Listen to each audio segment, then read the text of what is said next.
Last video on the quest to build a budget PC, we built a sub $400 brand new build. This video, we're going to be looking at trying to achieve the same thing, but looking at used with a workstation conversion. So, if you're going to consider an undertaking like this, there's a few things you're going to need to know, and I'm going to cover those for you today. So, the first thing we're going to jump into is how to select the right workstation. So, the primary thing here is budget control. You have to go into this knowing that this isn't the end all be all. This is just going to be the cheapest way to get you gaming. And you got to watch that budget creep. So don't go overpaying for a used workstation. If you start finding one that has, 8 cores and a bunch of performance looking stuff that you're thinking, ooh, that looks juicy, but it's $200, you're already spending too much. For $200, you can get the AM4 motherboard, the AM4 processor, and probably your RAM included. So then you're looking at going back to the new $400, sub $400 build. So you can see I've got the components up on the screen behind me. What I picked for this build was the Lenovo P310. And this was for several reasons. One, it's got an i7 processor, in this case, the 6700. It's got 16 gigs of DDR4 RAM. It did not have a hard drive installed, but it is a full ATX case, which means it'll fit a full size power supply. There's a couple key things here. Make sure that although I said go as cheap as possible, do not go any older than the 6th gen i7. Any older than that, and you're going to be looking at DDR3 memory, and we want to be at least in that DDR4 generation. Also, don't settle for anything less than an i7. The i7 of these generations only have 4 cores and do not accept anything less than that. On that same vein, if you're not getting the 6700, make sure it is an i7 that offers hyperthreading because many programs these days will utilize more than just 4 threads. So having that hyperthreading gives you those 8 logical processors. So for this case, I was pretty satisfied to get the 6700. It meets my wickets. It's a 4 gigahertz boost. It's a 4 core with hyperthreading, so 8 logical cores. And the whole thing together was $59.99. I personally got this one off of eBay. When you are shopping out there, the biggest thing to check is that you're not going to eat it on shipping. So some of these, they'll have $100 shipping charge on them. That's totally negating what we're doing here. So it was $59.99, and I think for this one, it was about $17 in shipping. So that to me was a great deal. And usually that cheap shipping is indicating to you that this is a bulk company that does this a lot. And lots of times those companies go through and does the quality control checks and make sure that they're getting you a bootable, usable workstation and not just a quick flipper that's selling trash on eBay. So ultimately, that's the picture there of the actual unit from the ad. I went ahead and took those stickers and different things off of there. But $59.99 got us our base workstation with that i7, 16 gigs of DDR4, and all the other supporting equipment, which to me felt like right where I wanted to be with this bargain. So we'll go down through the things I had to add. So this will be my next caveat. I put prices on here for my additions, but I personally had these parts laying around. So my total investment is $59.99. I know that if you're building a computer for the first time, you probably don't have parts laying around, which comes to my first suggestion. Go out and get some friends that have spare parts because if we're trying to do this on the cheapest dime possible, somebody's got to have a spare hard drive sitting around, or maybe an old external you can rip the hard drive out of, or maybe you got a buddy that just upgraded the graphics card out of his pre built because he's finally getting a little more serious. Whatever you can do to get this cost down, pretty much accept anything to make this as cheap as possible because we've pretty much given up on. Uh, extremely competitive gaming PC here, but we want to get something that's going to get running. And I think you'll be surprised when we get to the results with actually how well this rig does. So I personally had to use the 500 gig SATA SSD, that I put on there for about $20. I feel confident you can get one for that. Once again, I had that sitting around on the extra shelf. And then with this, I went with the GTX 1650 4 GB, just the base model, not the super or anything like that. Put $60 on there. I was impressed with this card, and we'll get in that with the results, but I wouldn't spend more than $60 on it. And while browsing eBay, I feel confident that if you spend a little bit of time, you probably could secure this card for about $60. And I did feel like it was a good match for this computer. Do not spend any more than that. Don't take this as like I'm telling you 1650 is the best budget card. It just happened to be what I have. And I feel like if you could get it for about that $60 range, it is a good option. The Thermaltake Smart, it's ironic that it's the same brand that I put in the new build, but I also just had that one sitting on the shelf. But once again, if you don't have it, $39.95, it's the cheapest power supply that's going to run our video card for us. That isn't going to just completely destroy your computer. If it does fail, as we discussed previously, it shouldn't just roast the thing. And then the final key is these OEM computers do not have standard 24-pin ATX power supply hookups. So this is the key not to forget is your 24-pin to 10-pin ATX power supply main supply adapter. So those you can just go on Amazon, you Google, Lenovo P310 motherboard PSU adapter. I don't know, just be generic with it. They will pop up. Trust me, they'll come right up. And when we do the teardown, I'll show you what that looks like.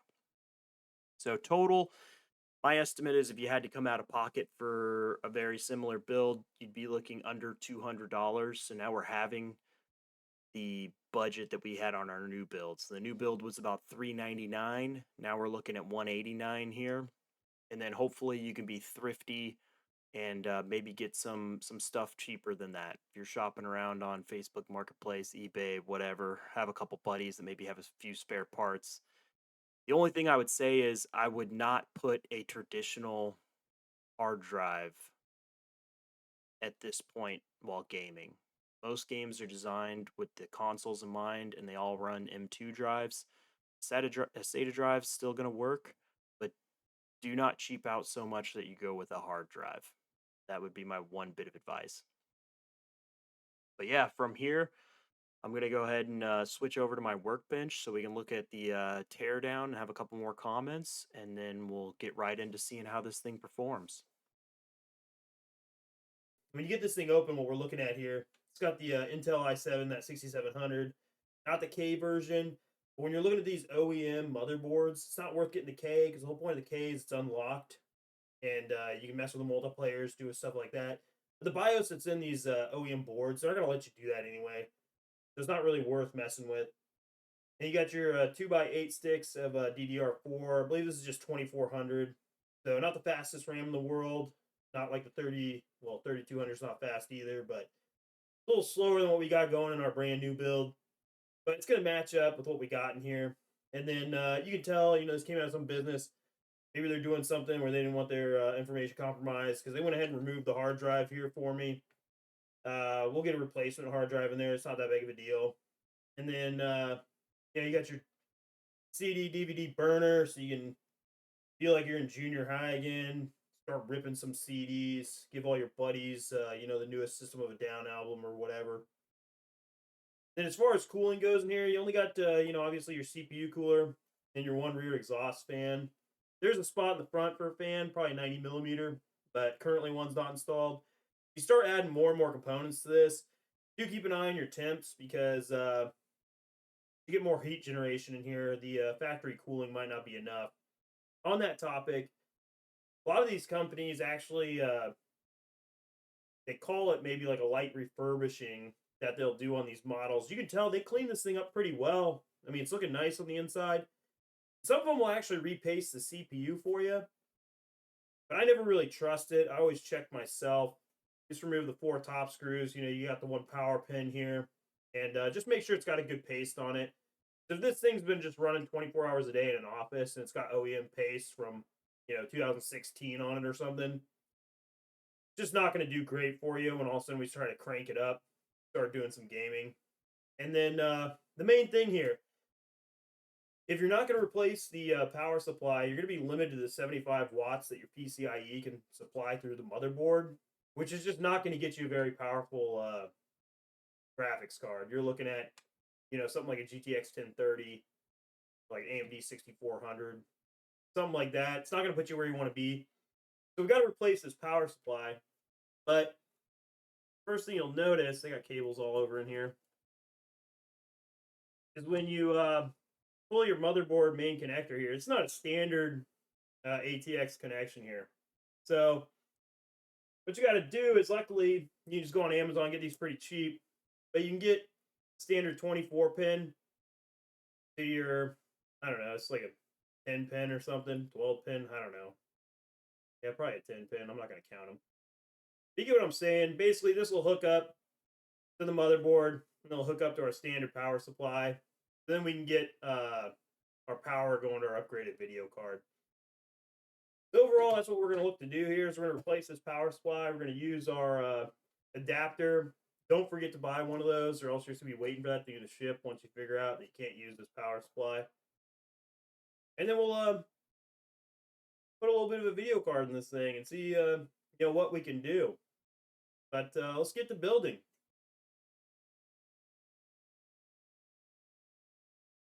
So ironically, unplanned, I was trying to do this one as budget as possible. So what we're looking at for upgrades, I ended up pulling this power supply out of an upgrade I did for a buddy. He had a pre-built, I forget the brand, but ironically, you always wonder, people, criticize doing custom builds, part selection. I mean, it shows you it's the cheapest of the cheap. When you get a pre-built, you get in that bottom tier stuff. I kind of already, talked about my take on the Thermaltake power supplies. They're not great. They get a lot of variance in the different powers and different stuff like that, and handling load and stuff like that. But it seems like through most third-party testing, the protections for like overloading, different stuff like that do work. And I got this one for free. So you can't beat free. And I got $59.99 invested in this pre-built. So that's what we're going to be using as we put this thing together.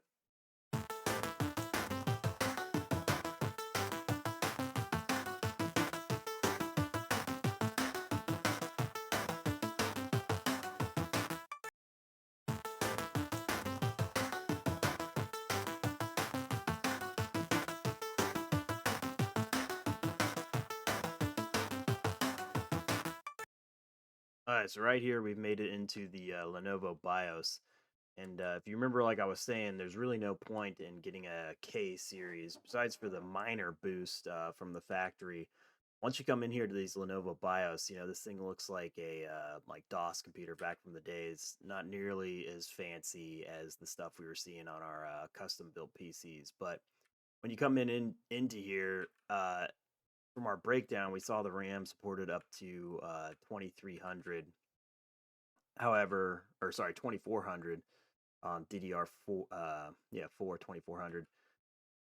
However, when you come in here, there's absolutely no settings for enabling overclocking, setting RAM speeds, anything like that. You can come into the CPU settings, very basic, enable hyper-threading, enable multiprocessing, and then most of these settings, rather than looking at something like overclocking, most of them are going to be looking at energy efficiency, because these are all meant to be workstations. So it's trying to keep heat under control and energy management under control, because if you got 100 of these running in a room, obviously heat and energy management would be your main concern, not flat out speed. So very different design philosophy when you're putting these together. So that's why going for putting like fancier memory or fancier CPU or anything like that in a workstation is just not worth it. Usually, if I'm looking at a workstation to convert, I'm looking for the CPU, something with at least like 4 cores that does support hyper threading, because programs at this point in time will be able to utilize more than 4, and the hyper threading is going to help out with its breaking up its processes and how it's going to actually handle the workload. But that's kind of what we're looking at here. Let's get into the actual rig.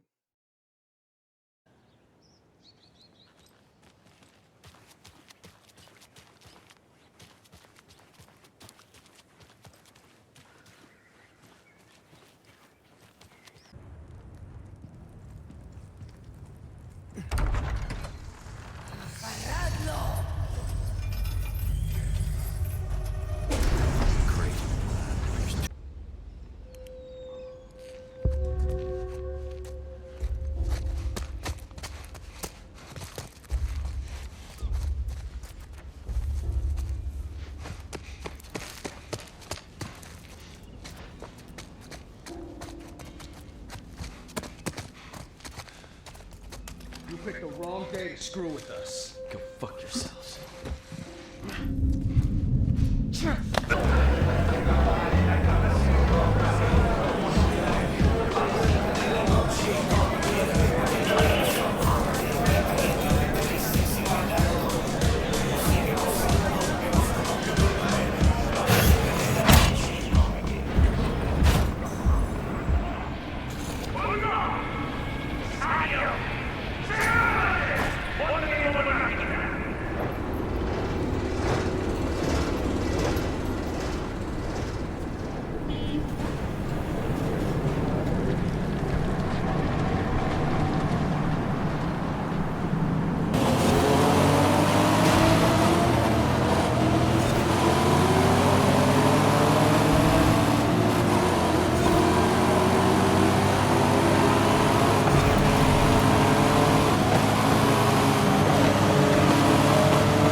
Target area marked. You're cleared hot.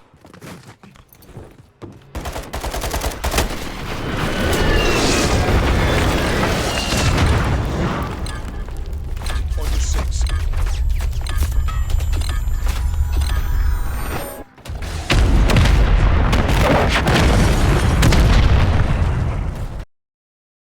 Now that we've seen this rig in action, we're going to take a look at the results and overall the chart.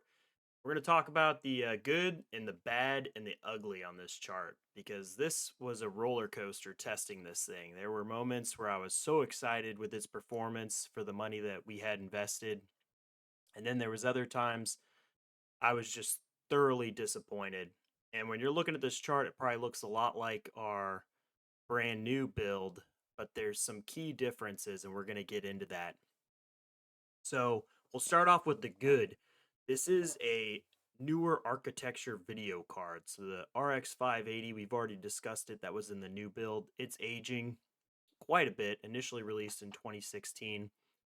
We're on to a GTX 1650. This was released well after the RTX cards were, as just a lower end budget card, which is a great idea, I think, on NVIDIA's part. Just, hey, we don't need everyone to ray trace. We need to have a cheaper option. So they kind of released the GTX 1650s after the RTXs were in circulation, and they were post the original GTX, like 1060, 1070, 1080, so on. So the number one thing here, top of the chart, Alan Wake 2. On my main computer, this thing is an absolute beast to run, and I didn't have any hopes that any of these computers would run it. And right out of the gate on the new build, that was a did not complete, which I didn't even include it on its graph, but it immediately got a driver warning when I loaded the game up saying, hey, you don't have these mesh shaders or capability, and this might not run. And sure enough, it would load the game, but you get about 1 to 2 frames, and it would crash shortly after. So very different story here with the old Lenovo with the GTX 1650. I got a very similar error, so when I loaded it up, I thought to myself, oh no, this is not going to be good. But the recommendation was, hey, we recommend you have a 6 gigabyte card. You only have a 4 gigabyte card. And so I thought, oh, this is going to be bad. But then I loaded in, and as you can see, on the lowest settings with FSR quality enabled, average frames per second were 37 with the 1% low at 28. And this is a very slow paced single player game. I would definitely say it was playable. Is it going to be the best experience you've ever had? Probably not, but it was definitely playable. You could make it through that game and enjoy it. If you don't like the upscaling on 1080p, which I would tend to agree with you, you could play it just at the lowest settings, but that's going to put your average at 28 with your 1% low at 20. That's going to dip the total performance below that 30 FPS line, which is really where we start to get into kind of the unacceptable territory. So I'd probably recommend at least a mild upscale on this. The quality puts it at 720p, upscales it to 1080. You'll have a playable experience, and you'll be able to do it on a $189 computer. So that's just awesome. That 4 gigabytes of VRAM, though, that's going to be a trend. But I'll be honest with you, it did not impact me as much as I thought it would. And that's going to lead us into our next title, Resident Evil 4. This title can really eat up some VRAM, and I think the only thing saving us is I only tested it on both rigs at medium settings. And this impressed me. I thought the VRAM was going to be a problem, but medium settings with FSR quality, you got the average of 65, 1% low of 49, and with no upscaling, just medium quality, you have the average at 55 frames per second and the 1% low of 37. So we're dancing right around that 60 FPS mark, which is where you want to be. You can choose to go a little bit lower and don't have to deal with the upscaling, or you can enable the upscale still on that quality setting and be over that 60 frames per second. So that's definitely a good experience on Resident Evil 4, which was one of the titles I thought we were going to struggle with. Next up, Last of Us Part 1.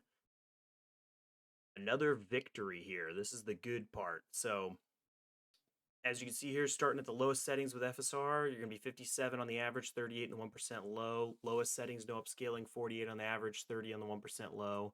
Low settings, 45 on the average, 30 on the 1% low. And then on the medium settings, 34 on the average, 25 on the 1% low. So across the board here, every setting, medium and below, has gone ahead and broken that 30 FPS threshold.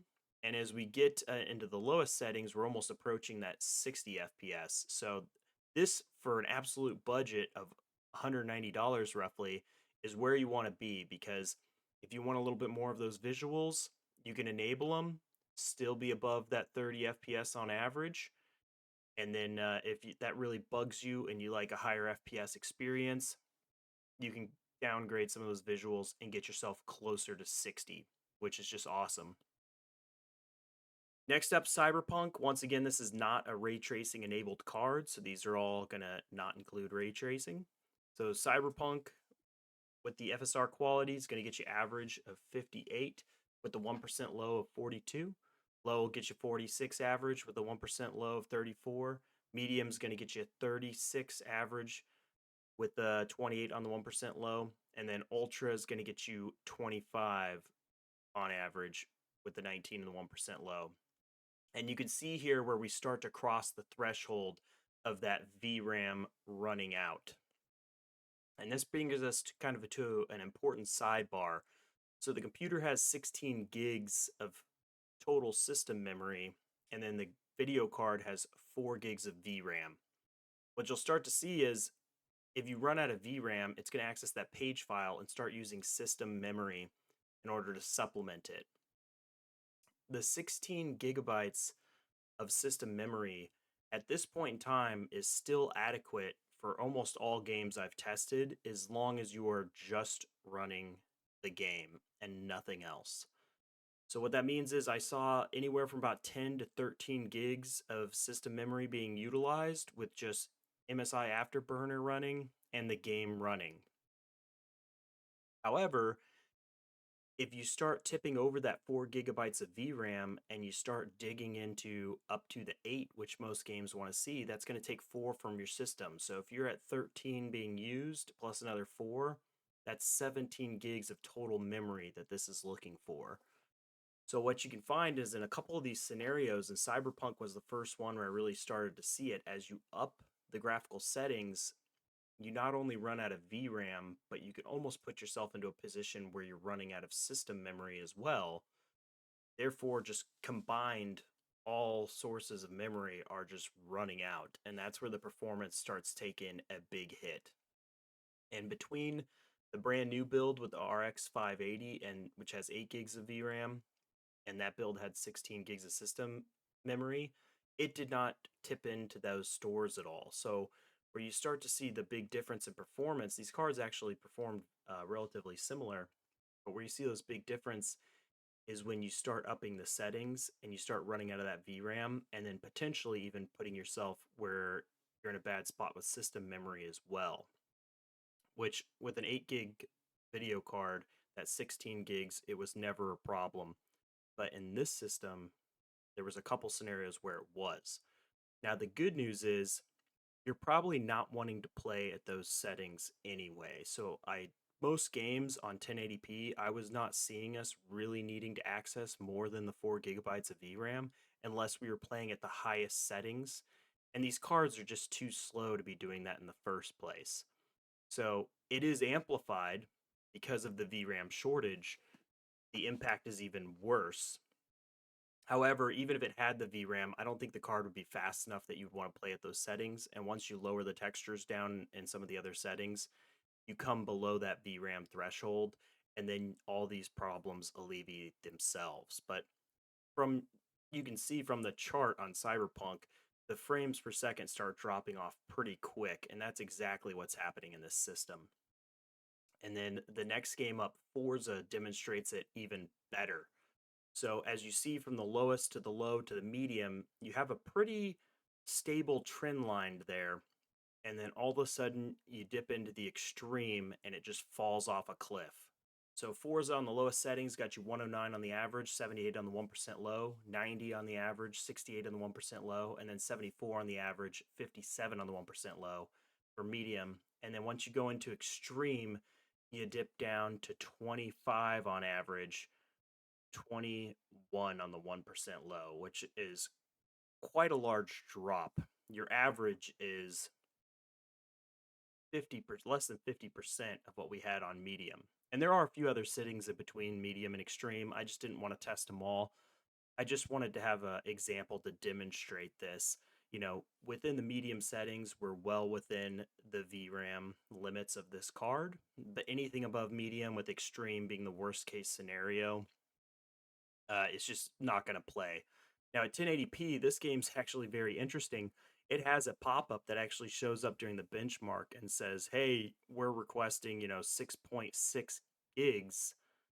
You've only got 4, which was ultimately comforting, because if you're looking at those 8 gig cards, even on extreme with 1080p, they should still be able to service that quite well, which is not the case on this computer, obviously. But it was good news for the other computers that we're going to be testing in the series. So that's kind of our baseline of the newest single player titles that I have in my current test setup. And then we'll kind of move into the multiplayers from here. And right off the bat, this is where we're going to get into the ugly. So the first one I test, Fortnite. You're probably thinking this chart looks so bad, there's got to be an error in the testing, but I ran it multiple times, and we'll run a clip here to prove it. But basically, what you're seeing is in Fortnite, it's that battle royale, which is why I wanted to include it. The CPU is having to process, quite a large world full of a lot of players, and depending on how the game implements that, it can be very demanding or not on the CPU. But in general, battle royales are going to be more demanding just because they do have to process that information of things that aren't being rendered but are happening around you in the game.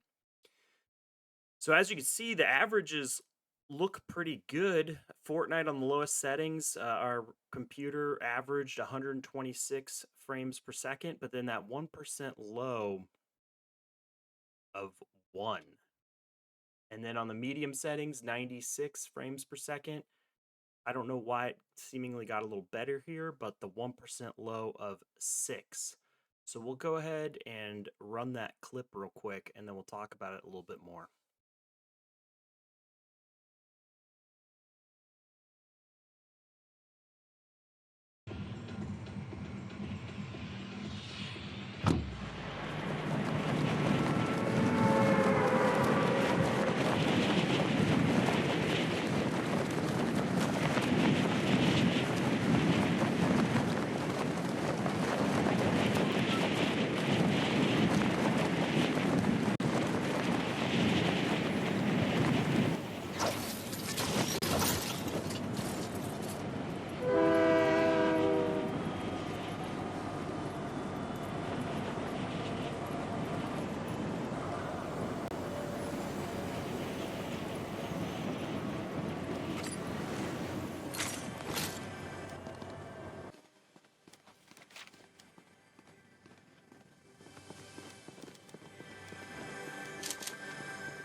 So if you noticed at the top of my overlay, I have a bar graph of CPU and GPU usage.